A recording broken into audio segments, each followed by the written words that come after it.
शहर में ट्रैफिक की सूरत हाल दिन ब दिन ख़तरनाक से ख़तरनाक तरीन होती जा रही है। बाज़ जो मरकज़ी शराएँ हैं उन पर तरक्याती काम जारी हैं। बाज़ मकामात पे जो ट्रैफिक है वहाँ पे उनको गढ़ों का सामना करना पड़ता है और बाज़ मकामात पे ये शिकायत होती है कि वहाँ पे ट्रैफिक पुलिस एहलकार नहीं होते, जिसकी वजह से रोज़ाना सुबह के औकात में और शाम में जो कराची के शहरी हैं उन्हें अजियत से गुजरना पड़ता है। इस पर हम बात करने के लिए आज हमारे साथ हैं DIG ट्रैफिक आसिफ एजाज शेख साहब। सबसे पहले तो ये बताएं कि जब तरक्याती काम शुरू होते हैं तो हुकूमत या जो मुताल्लिक़ा इदारे हैं वो ट्रैफिक पुलिस से रब्ता करते हैं कि हम ये काम करने जा रहे हैं तो इसका अल्टरनेट रूट क्या हो सकता है? मुझसे पूछा जाता है अल्टरनेट प्लान क्या होना चाहिए, मैं एडवाइस करता हूँ, गाइड करता हूँ, हम बैठ के प्लानिंग करते हैं। और सबसे अच्छी बात यह है कि इस वक्त जितने भी डेवलपमेंट काम हो रहे हैं उनकी जो हम मीटिंग्स करते हैं आपस में वो हम मौके पे बैठ के करते हैं। आपके पास ट्रैफिक पुलिस की नफरी कितनी है और वो कराची के इस ट्रैफिक को जो कि माजी के मुकाबले में कई गुना बढ़ चुका है, क्या वो ट्रैफिक की नफरी इस ट्रैफिक को कंट्रोल करने के लिए काफ़ी है?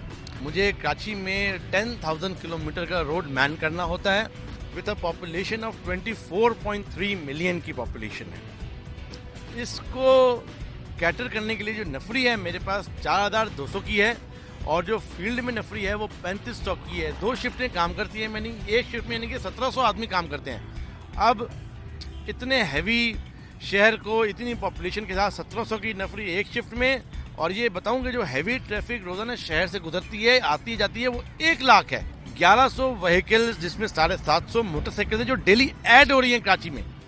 और फाइन्स की जो पोजीशन है, जो अथॉरिटी हमारे पास है वो बहुत कम है फाइन्स की। मैंने गवर्नमेंट को लिखा है कि फाइन्स बढ़ाई जाए, मैंने लिखा कि जी मेरा पुलिस स्टेशन बनाया जाए। चीज़ें इन प्रोसेस में है, ज़रा टाइम लगता है, हो जाएंगी, लेकिन ज़ाहिर बात है नफरी न होने के बराबर है। रिक्रूटमेंट हो रही है, बहुत ज़्यादा इस पर शोर होता है हैवी ट्रैफिक। एक तो मुझे ये बताएं हैवी ट्रैफिक की डेफिनेशन क्या है और उस हैवी ट्रैफिक को आप अब किस तरह चलाने की कोशिश कर रहे हैं या किस तरह रोकने की कोशिश कर रहे हैं? 10 व्हीलर के जो ट्रॉले होते हैं, 10 व्हीलर के ट्रॉले ये और उससे ऊपर के व्हीलर्स के ट्रॉले, ये तमाम हैवी ट्रैफिक के ज़मरे में आते हैं।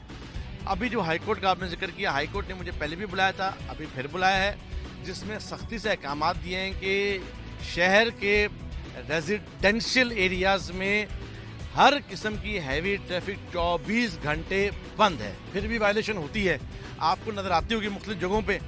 उसमें इनके ऊपर फाइन्स भी लगाए हैं, FIR भी कटी हैं, ड्राइवर आजाद जेल भी गए हैं, गाड़ियाँ भी इम्पाउंड हुई हैं। यही जो मैंने बातें की, मैंने फिगर्स के साथ कोर्ट में रिपोर्ट दी थी। तकरीबन मुझे 60% कामयाबी हुई है 1 महीने के अंदर अंदर। तो ये मेरी प्रोग्रेस है। मैं तो अपने आप को आवाम के सामने आपको सामने पेश करता हूँ। हर DIG से जिससे मैंने पूछा वो कहते हैं जी हम फाइन बढ़ा रहे हैं, हमने लिख दिया है चीफ सेक्रेटरी को, हमने IG को लिख दिया है, इतना फाइन हो जाएगा, कई गुना फाइन। क्यों, क्या हर्डल्स क्या हैं? मुझे हर्डल्स बताएं, हर्डल्स क्या हैं इसमें? ये थोड़ा सा सवाल ऐसा है कि इस पर मैं बात नहीं करूँगा, लेकिन गवर्नमेंट को मैंने एडवाइस की, इंशाल्लाह मेरी बात मानी जाएगी। आपके ख्याल में ये ट्रैफिक का जो मसला है ये कराची का हल हो सकता है? इतना बड़ा कोई इशू नहीं है। रोड नेटवर्क बेहतर कर दें आप, सीवरेज का ये पानी हटा दें, एनक्रोचमेंट्स हटा दें। चौथा, ट्रैफिक पुलिस की तनख्वाहें बढ़ा दें, इनको फैसिलिटीज़ दें। 5वां, छठा जो है आप न्यूट्रल कर दें ट्रैफिक पुलिस को। आप देखेंगे मोटरवे कितना बेहतर काम कर रहा है। क्यों? हम ही लोग जाते हैं उनमें से, हमारे पुलिस वाले भाई जाते हैं। बेहतर काम इसलिए है कि ये फैसिलिटीज़ हैं वहाँ पर। ये हमारे साथ मौजूद थे DIG ट्रैफिक आसिफ एजाज शेख, जिनके साथ हमने कई तल्ख सवालात भी किए, कुछ मुश्किल सवाल भी किए, बहुत सारी ऐसी चीज़ें जिनके जवाब शायद इनके पास भी नहीं है। ये गवर्नमेंट को इन सवालों को जवाब इनके देने चाहिए। जी।